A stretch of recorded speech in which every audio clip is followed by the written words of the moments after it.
Welcome to my YouTube channel my English stadium. ఈరోజు మనం చెప్పుకోబోయే టాపిక్ ఏంటంటే యూజ్డ్ టు.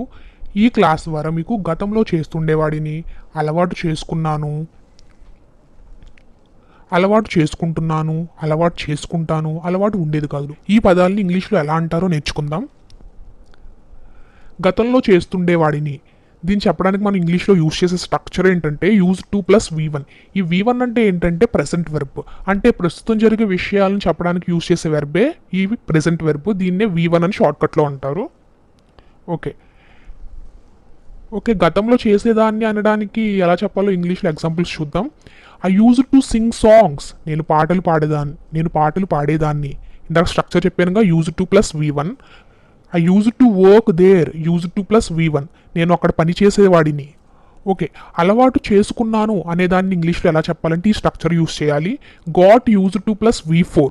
ఈ V4 అంటే ఏంటంటే V4 అనేది V1 ప్లస్ ఇంగ్ ఫామ్ అనమాట. V1 అంటే ఇందాక చెప్పాను కదా, ప్రస్తుతం జరిగే విషయాలు చెప్పడానికి యూజ్ చేసే వెర్బే ఈ V1. ఈ V1కి ఇంగ్ ఫామ్ని కలిపితే V4 వెర్బ్ ఫామ్ అవుతుంది. V1 అంటే రీడ్, దానికి ఇంగ్ ఫామ్ రీడింగ్, వీటినే V4 వెబ్స్ అంటారు. నేను అలవాటు చేసుకున్నాను అనే దానికి స్ట్రక్చర్ చూసాం. ఒక ఎగ్జాంపుల్స్ కూడా చూద్దాం. I got use to speaking in English. ఇదిగోండి, got use to plus V4 speaking. నేను ఇంగ్లీష్లో మాట్లాడడం అలవాటు చేసుకున్నాను. She got use to studying, ఆమె చదవటం అలవాటు చేసుకుంది. Structure got use to plus V4. అలవాటు చేసుకుంటున్నాను, దీనికి స్ట్రక్చర్ ఏంటంటే getting use to plus V4. V4 అంటే ఇందాక చెప్పాను. ఓకే, ఇక్కడ మనం స్ట్రక్చర్లో గెట్టింగ్ అని కనిపిస్తుంది కదా, గెట్టింగ్ అనేది ఒక ing form. So ing form కాబట్టి దానికి ముందు ఈజ్, యాము, ఆరు అనేవి రావాలి. ఎగ్జాంపుల్స్ చెప్తే మీకు అర్థమైపోతుంది. I am getting use to drinking milk, నేను పాలు త్రాగడం అలవాటు చేసుకుంటున్నాను. ఇక్కడ మనం గెట్టింగ్ అనే ఇంగ్ ఫామ్ యూజ్ చేస్తున్నాం కాబట్టి యామ్ అనే హెల్పింగ్ వెర్బ్ని యూజ్ చేస్తాం. అంతేగాని I getting use to drinking milk అనకూడదు, I am getting use to drinking milk అనాలి. చూద్దాం.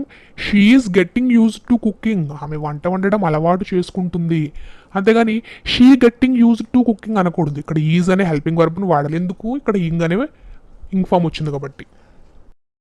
అలవాటు చేసుకుంటాను, దీనికి స్ట్రక్చర్ ఏంటంటే will get use to plus V4. Will అనే దాన్ని ఫ్యూచర్ గురించి చెప్పడానికి యూజ్ చేస్తాం. నేను లాస్ట్ క్లాస్లో చెప్పాను, మీరు ఎవరైనా చూడాలనుకుంటే ఆ వీడియోస్ చూడొచ్చు. స్ట్రక్చర్ అయితే నేర్చుకున్నాం కదా, దానికి ఎగ్జాంపుల్స్ కూడా చూద్దాం. I will get use to singing, ఇదిగోండి will get use to plus V4. నేను పాడడం అలవాటు చేసుకుంటాను. She will get use to studying well, ఆమె బాగా చదవడం అలవాటు చేసుకుంటుంది. ఇదిగోండి will get use to plus V4.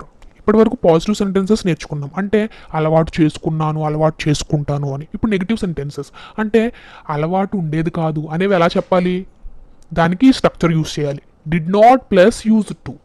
అయితే ఈ డిడ్ నాట్ని షార్ట్కట్లో డింట్ అని కూడా అంటారు. దాన్ని ఎలా రాస్తారు, ఎగ్జాంపుల్స్ చూడండి. I didn't use to play, నేను ఆడేవాడిని కాదు. I didn't use to study well, నేను బాగా చదివేవాడిని కాదు. అయితే నేను బాగా చదివేవాడిని అని చెప్పడానికి I use to study well. So negative didn't అనే దాన్ని యాడ్ చేస్తే చదివేవాడిని కాదు, చేసేవాడిని కాదు అనే నెగిటివ్ సెంటెన్సెస్ వచ్చేస్తాయి అన్నమాట. సో ఈ క్లాస్ ద్వారా నేను అలవాటు చేసుకున్నాను, చేసుకుంటాను, ఉండేది కాదు, అలవాటు ఉండేది, ఇటువంటివి ఎన్నో పదాలు మనం నేర్చుకున్నాం కదా. సో ఇంకా మీకు చాలా డౌట్స్ ఉంటాయి.